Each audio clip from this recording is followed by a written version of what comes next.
Ravi de vous retrouver comme à l'accoutumée sur votre télévision régionale Prestige TV. Il est 20h et merci de nous suivre pour être au diapason de l'actualité d'ici et d'ailleurs. Et vous avez raison, la grande édition. Au sommaire, la région de Thiès a tenu mercredi sa traditionnelle revue annuelle de l'éducation, un moment clé pour faire le point sur les progrès réalisés dans le secteur éducatif. Les conducteurs d'engins lourds ont listé leurs doléances devant l'honorable député Amadouba hier à l'occasion de la célébration de la fête du travail. Plus de détails dans cette édition. Et puis la direction médicale de la santé a célébré le 1er mai autrement en organisant une randonnée pédestre sous le thème « L'essence d'une seconde famille dans le secteur de la santé et de l'action sociale ». Le suivi de l'actualité internationale et la page sportive mettront à terme à ce rendez-vous d'information. Merci de votre fidélité. Le développement, c'est dans une poignée de secondes.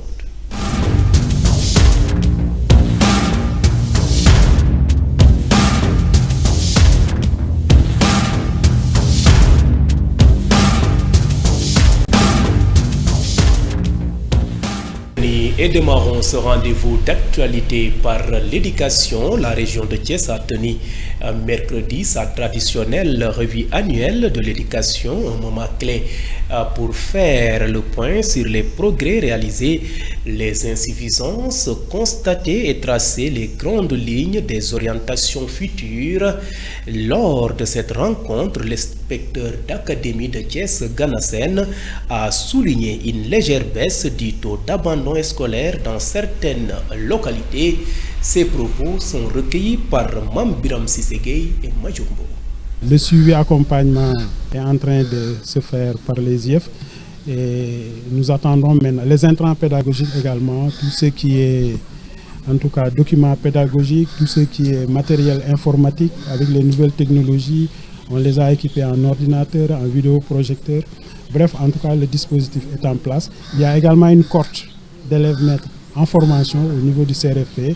Et Inch'Allah, en octobre, ces maîtres vont être déployés au niveau des écoles parce que l'objectif du ministère, c'est que d'ici à quelques années, que l'anglais soit généralisé au niveau de toutes les écoles préscolaires et élémentaires.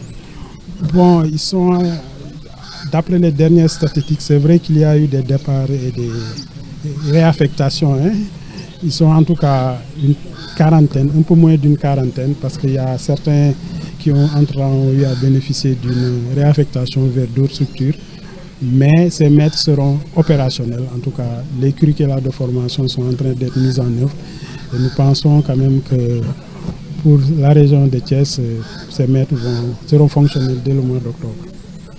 Bon, ils sont, d'après les dernières statistiques, c'est vrai qu'il y a eu des départs et des réaffectations.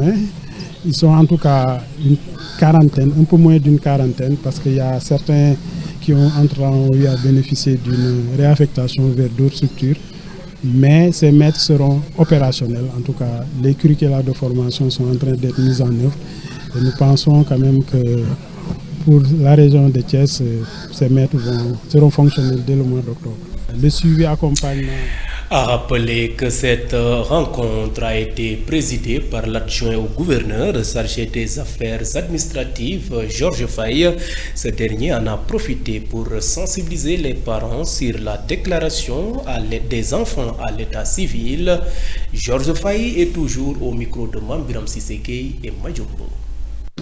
Donc on s'était réunis aujourd'hui dans le cadre de la revue annuelle conjointe décentralisée pour réfléchir, pour faire le diagnostic, voir ce qu'on a réussi à faire l'année 2023 et 2024, les années 2023 et 2024, pour faire l'évaluation, faire le diagnostic, voir ce qui a marché, voir ce qui n'a pas marché, surtout ce qui n'a pas marché, corriger cela, essayer de proposer des solutions pour améliorer le secteur de l'éducation dans la région de Thiès. Donc c'est une instruction ministérielle. Chaque année, je pense qu'aujourd'hui on en était à la 12e édition. Chaque année on tient cette activité et cette activité est bénéfique dans la mesure où elle nous permet de prendre le pouls, de savoir où est-ce que nous en sommes de savoir ce qu'il faut réajuster, mais de discuter avec les acteurs aussi pour voir comment réajuster, comment corriger l'ensemble des erreurs et des lacunes que nous traînons peut-être.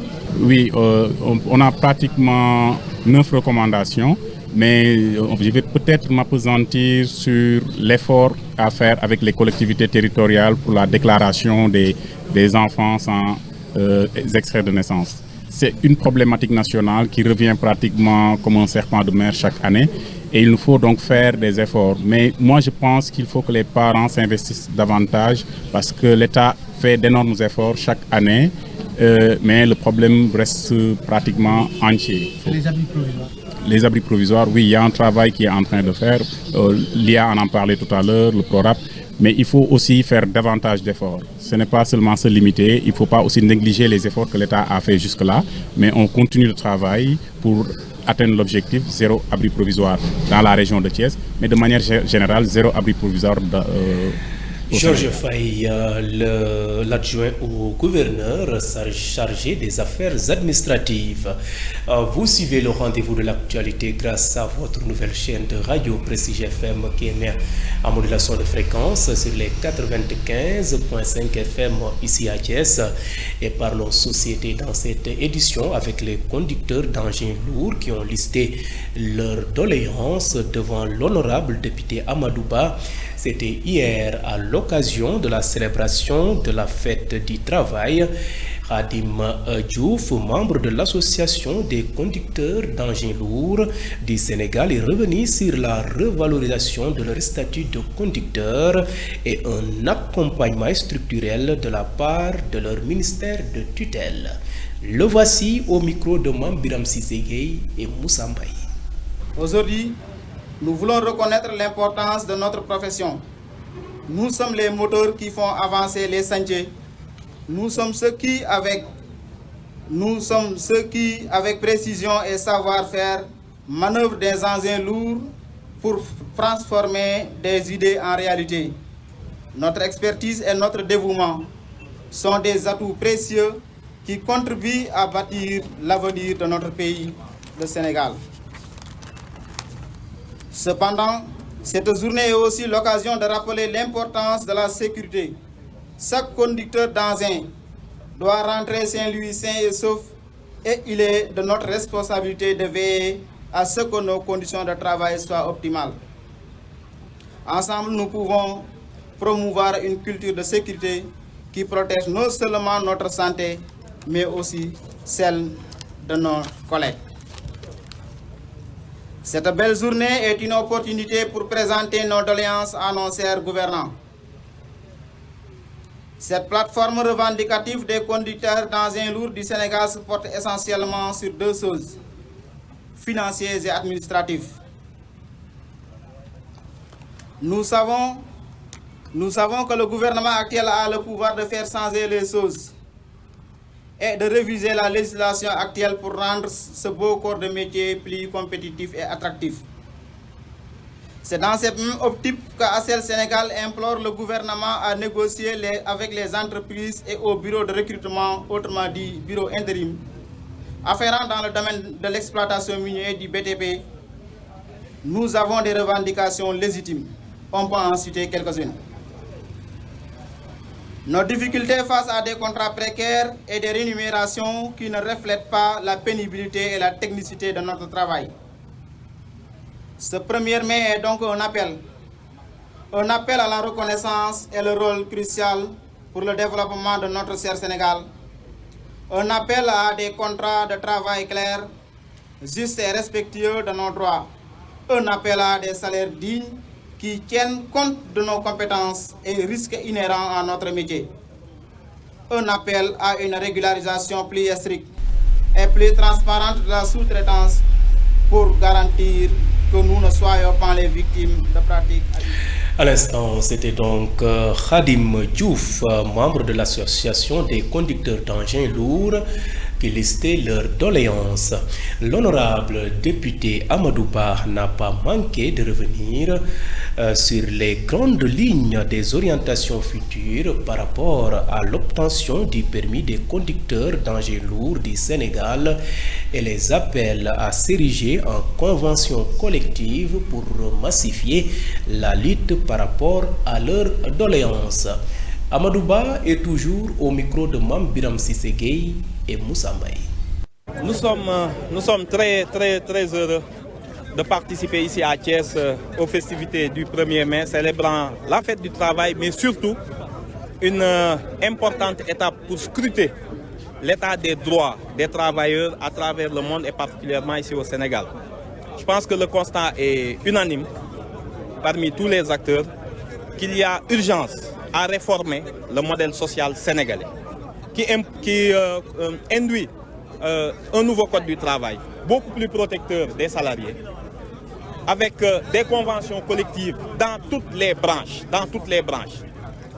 Le respect par l'ensemble des entreprises des droits des travailleurs. Vous ne pouvez pas employer une personne pendant des années avec des artifices via les intérims pour ne pas les recruter. Les utiliser pendant plus de 10 ans, pendant 15 ans, sans droit à la retraite, sans mutuelle de santé, avec des salaires indécents et penser qu'on va réussir à avoir un état social qui soit équilibré, avec des tensions qui sont jugulées en amont. Je pense qu'il y a urgence à réformer et à renforcer l'inspection du travail. Il y a urgence à réformer la justice du travail. Je pense que dans tous les pays, c'est la justice prud'homale avec des patrons et des syndicats qui jugent les conflits sociaux. Toutes ces urgences-là, je pense que le ministre Abbas Fall a montré à travers les mesures nouvelles prises, notamment en publiant la grille salariale des employés de maisons et des ouvriers agricoles, que toutes les catégories socio-professionnelles seront prises en compte par le nouveau gouvernement. Que toutes ces questions devront être réglées à travers les conflits au niveau des mines. Là où on produit la richesse, c'est là où les salariés sont les plus exposés et les moins protégés. Ce qui est une anomalie et je pense que les urgences sont là. On a fait les assises de la justice. On s'apprête à ouvrir, le président va ouvrir bientôt les assises de la démocratie des partis politiques. Je pense après, il faut quand même aussi les assises du social, du monde du travail de façon globale, pour que de façon apaisée, qu'on trouve comme dans les pays où le modèle social sert de colonne vertébrale à l'économie, qu'on trouve les moyens pour prévenir les conflits sociaux avec, bien sûr, en protégeant le droit des investisseurs, mais aussi le droit des salariés. Édition avec la direction médicale de la santé de Thiès qui a célébré le 1er mai, mais autrement en organisant une randonnée pédestre qui avait comme thème l'essence d'une seconde famille dans le secteur de la santé et de l'action sociale. Une randonnée qui a vu la participation de tous les acteurs de la santé de la région de Thiès. Mama Moussa Diaw, directeur régional de la santé à Thiès, revient sur l'importance de cette initiative. Il est au micro de Mame Biram Cissé Gueye et Ousmane Diallo. C'est vrai que le 1er mai, c'est la fête internationale, journée internationale de la fête du travail. Pour la région de direction régionale de la santé de Thiès, nous sommes allés plutôt dans le sens de ne pas être là à déposer donc, des mémorandums de revendication. Ça, nous l'avons laissé quand même aux syndicats qui font leur travail habituellement. Ici, nous sommes plutôt revenus sur le temps que les agents, les travailleurs mettent plus ensemble, le lieu où ils passent plus de temps pour revoir un peu la communion, renforcer les liens entre travailleurs, parce que vous savez que dans la journée, si vous enlevez l'heure de sommeil, le plus de temps que vous le passez avec vos collègues, vos collaborateurs. Et si vous avez bien vu dans la représentation avec cette marche que nous avons organisée avec la permission du préfet de Thiès, que je salue au passage et que je remercie. Vous avez aussi la présence des chefs de services régionaux, donc des autres services, des autres acteurs, parce que vous savez que la santé en réalité, c'est juste après 10% de choses spéciales à la santé, mais c'est l'environnement de la santé qui construit la santé. Les autres secteurs, l'environnement, l'eau, toutes les autres activités influent dans la santé. C'est ça l'esprit. Et nous avons fait aussi quelque chose que nous avons toujours en promotion, c'est la promotion des activités sportives, physiques, parce que la santé c'est avant tout la prévention. Et l'ensemble des districts sanitaires sont aujourd'hui représentés. Les acteurs de la santé sont représentés, que ce soit les relais, les badjangor, les sages-femmes, les associations d'infirmiers, les infirmiers de poste aussi se sont fait représenter pour montrer une sorte d'union autour donc, des secteurs de la santé. Et c'est ce que vous avez ici comme match. Donc nous sommes plus allés vers le vivre ensemble, la relation que nous avons ensemble. Et ça, c'est vraiment sous la houlette donc, de vraiment la coordination et son équipe de la région qui ont organisé cette activité. Maintenant, le soir, il y aura un thème aussi qui va reprendre exactement ce que nous sommes en train de faire. C'est de revenir un peu sur l'environnement de travail qu'on va confier à une sociologue qui va faire une conférence pour justement nous parler de cadres de vivre ensemble.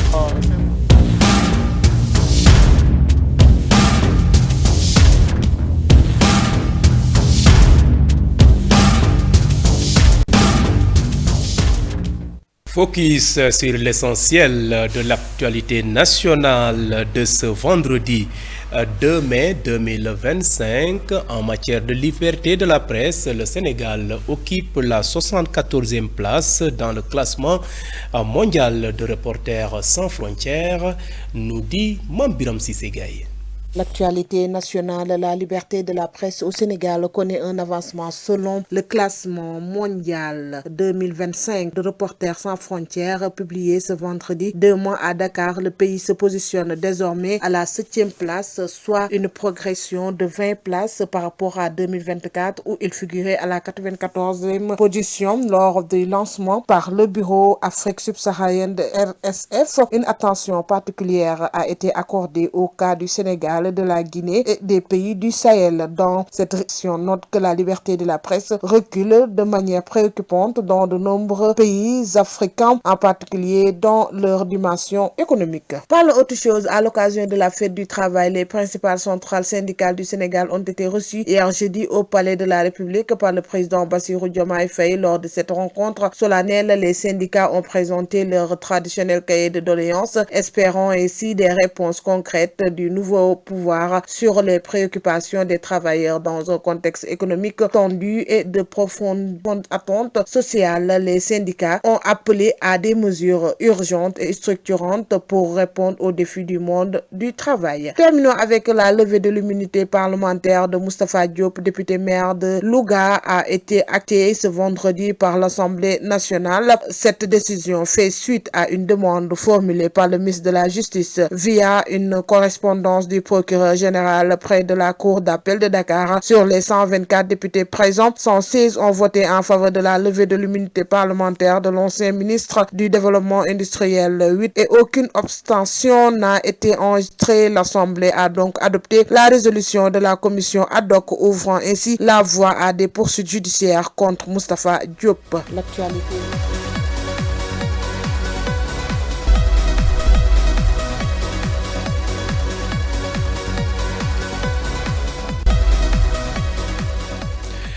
Jetons un regard sur ce qui fait l'essentiel de l'actualité hors de chez nous. L'État hébreu a mené aujourd'hui vendredi des frappes ciblées près du palais présidentiel à Damas, concrétisant sa menace de riposte contre le régime syrien. Cette attaque survient après que le leader de la minorité druze, protégé par le pouvoir d'Israël, Cheikh Hikmat al-Hajrin, qui a accusé le nouveau président syrien Ahmed al-Shara de commettre un génocide contre sa communauté après des affrontements confessionnels en début de semaine qui ont fait plus de 100 morts selon une ONG. Quittons le Moyen-Orient pour l'Afrique de l'Est. L'ambassadeur américain au Soudan du Sud, Michel Adler, a réitéré l'appel des États-Unis à ce que le vice-président Riek Machar Teni ainsi que les autres figures d'opposition actuellement en détention soient libérés. Les États-Unis, grand soutien du Soudan du Sud, notamment depuis son indépendance en 2011, ne cachent pas leur frustration face à l'échec des responsables sud-soudanais à mettre en œuvre l'accord de paix signé en 2018 qui avait mis fin à une guerre civile opposant du 15 décembre 2013 au 22 février 2020 les partisans du président Salva Kiir Mayardit et ceux du vice-président Riek Machar. Bouclons rapide de survol de l'actualité internationale dans le Sahel où les dirigeants d'une centaine de partis, les principaux du pays, se sont réunis jeudi 1er mai à Bamako pour convenir d'une stratégie commune. Les autorités de transition ont initié la mise en œuvre des recommandations issues des concertations des forces vives qu'elle avait orchestrées et qui prévoient notamment la dissolution de tous les partis existants et l'installation du général Hassimi Goïta à la tête du Mali. Sans élection, les partis politiques rendront public demain samedi 3 mai une déclaration commune lors d'un grand rassemblement dans la capitale malienne.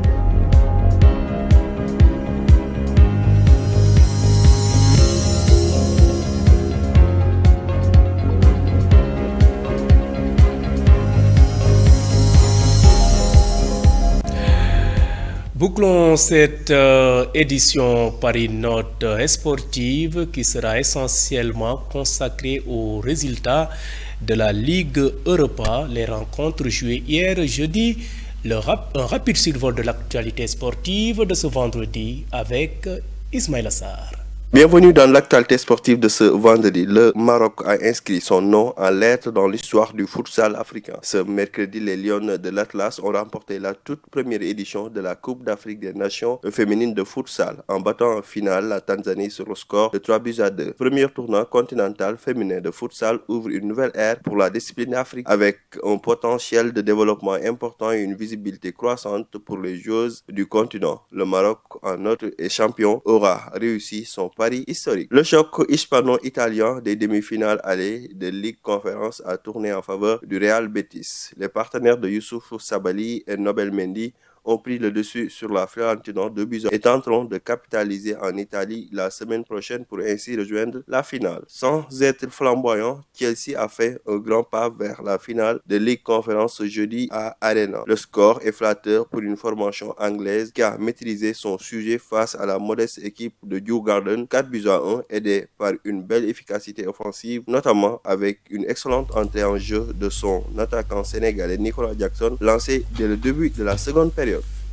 Bienvenue dans la... Et voilà, merci donc à vous Ismaël Assar pour cette note sportive. Mesdames et messieurs, c'en est tout. C'était le rendez-vous de l'actualité de ce vendredi 2 mai 2025. Vous étiez très nombreux à nous suivre à l'étranger grâce au réseau IPTV. D'autres optent pour nos différentes plateformes, à savoir le site d'information www.prestigies.com, les pages YouTube et Facebook Live de Prestige. Et mention spéciale à nos auditeurs qui nous ont suivis grâce à cette nouvelle chaîne de radio Prestige FM qui émet en modulation de fréquence sur les 95.5 FM ici à Thiès. Et gardez la fréquence sur les 95.5 FM. Tout juste après, je vous retrouve pour la version Wolof de cette édition.